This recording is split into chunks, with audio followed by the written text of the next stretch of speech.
Hello, my name is Keith Venezie and I'm the CEO of the Ryan Corporation.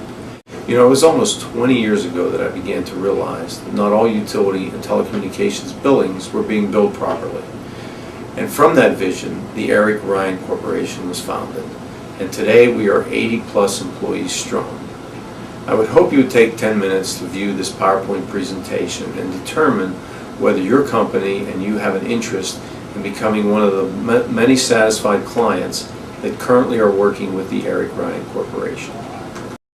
The Ryan Corporation was established in October 1990 under the name of Utility Cost Cutters. 5 years later we incorporated, and the name of the company became the Ryan Corporation, named after the CEO's two sons. It had 3 divisions and 14 employees. And we're currently operating in 6 divisions and 83 full and part-time employees. Since 1990, we are servicing over 2,000 clients, and we have experience in all 50 states, the Caribbean, and Canada. A list on our website can be found of the different states that we've worked in and how many clients we actually represent in those states. Some of the clients that we currently service are listed on the following slide. The ones on the left are the more notable clients that are throughout the country, but we also service many other smaller clients as well. Here are some of the services we currently offer. We have utility bill auditing and telecommunications bill auditing, which has been the core of our business since 1990. We also do utility and telecommunications contract analysis, and we provide as a value-added service a 24/7 telecommunications help desk for our clients if they need phone lines moved, added, or changed somewhere in their organization, or if they even have problems in the middle of the night, they can call our 24/7 help desk. We have bill payment services as well. We do local and long-distance carrier analysis. We will go out to bid and take the information out to several carriers in order to determine who has the best price for our clients. Energy procurement is a huge opportunity within our organization and for our clients. We will go out and actually shop the electric and natural gas in the deregulated markets. We also have a budgeting and management tool program that we use for our clients, and we also provide energy site surveys with electrical engineers, and part of the reporting develops payback analysis for those different sites and the equipment that they have on site. If a client's interested in moving forward, in our packet we have what's called an information sheet that allows them to see the different things that we would need in order to complete a thorough audit. And principally what it is that we need to have at least 1 year's worth of bill copies on the utility side and 2 months of the telecommunication bills. We also will need what's called a letter of authorization, or LOA, signed so that we may talk to the utility and phone companies. Typically without that they will not talk to anybody about a client's account. We need copies of the contracts that the client may have entered into with a carrier or supplier in order to audit those particular contracts. And if the client is tax exempt, we obviously will need copies of the state and federal sales tax exemption forms.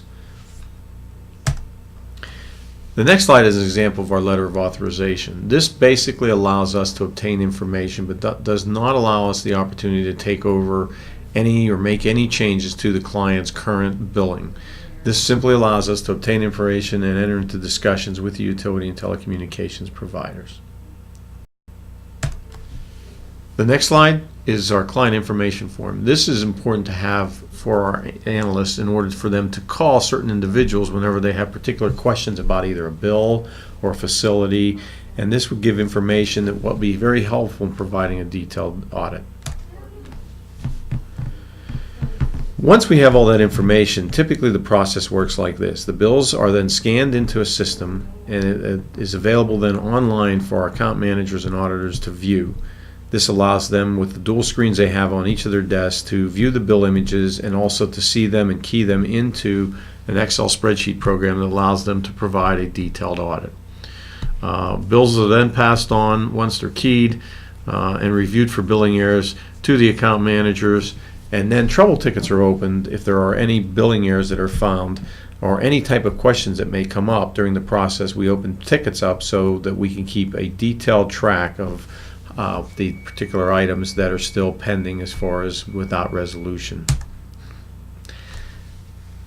Finally, the utility and telecommunications company is called anytime that we see an error, and the opportunity to discuss to confirm the findings that we have. We always check with the utility and phone companies first before putting any documentation together for our client to ensure that the particular item that we have found is in fact an opportunity.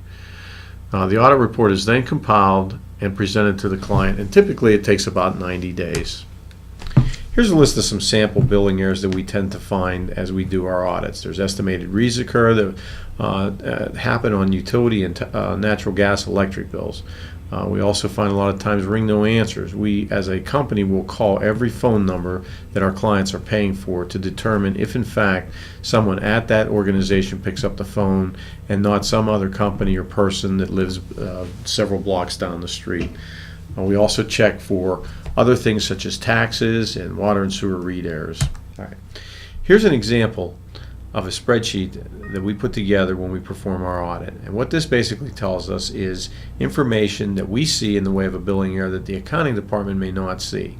If you look 7 columns in, you can see the cost, and the pattern seems to be fairly realistic and close to each month prior, and probably accountant would not pick up on any type of error like that. However, if you look 6 columns into the KW charge, you can see the trending, and you can see in month 12 of the 2007 year that there was some type of a billing error that occurred. So as a result of this, we were able to obtain a refund for our client. Another example is anytime there's an interchange of information between 2 companies, we tend to find billing errors. If you'll notice, the gas company and the marketers for this natural gas account have to exchange information. If you look at the last 3 entries, you can see the gas company, 4 columns in, the decatherms that they actually read on the meter and what the marketer billed are 2 different numbers. That in itself is a billing error. We also find sometimes overlaps in billing dates, and you can see by the yellow highlights from the previous and present dates that the bill that is large for the months of June 15th to 7/23 actually overlap from the prior bill within the bill date. So this is also a billing error example. We also, as I mentioned, call every phone number to identify which lines ring with no answer or have issues, and that's all provided in the documentation that you see as part of our audit process. As part of the value-added services that we do provide, we provide ongoing weekly updates to our clients on what the natural gas and electric markets are doing. This next slide is an example of that. We send out information to show where the market is closed at, and also provide information on whether they should lock up their natural gas or electric commodity pricing. Here's some examples of the deregulated markets that are currently in place. Natural gas, you can see the highlighted purple areas. That's where states are available that you can actually shop the natural gas commodity. Electric, you can see in the green areas, those states are available to actually go out and buy the commodity from another supplier. We also provide different types of reports that can be made available at no additional cost. This particular example was a client who asked for information to be provided in a graphic format so that they could see the trending for a 3-year history. A lot of people ask why the Eric Ryan Corporation. There's a number of reasons why any client should consider using the Eric Ryan Corporation. The first one is the fact that we're very flexible with our fees. We have shared savings programs, but for those clients that are not interested in using the shared savings program, we also have fixed fee and monthly retainer programs available. Another nice feature is that there's no obligation to implement any of our recommendations. If you decide not to implement any of them, there's no fee for the service. And finally, we implement everything that you approve, and we only invoice when the savings are realized. And that's largely why we retain about 85% of our client base. So in summary, I would like to thank everybody for taking the time to listen to our PowerPoint presentation today and give consideration for our service. If there's an interest, you can visit us on our website, www.ericryan.com, or call us at 724-758-2922.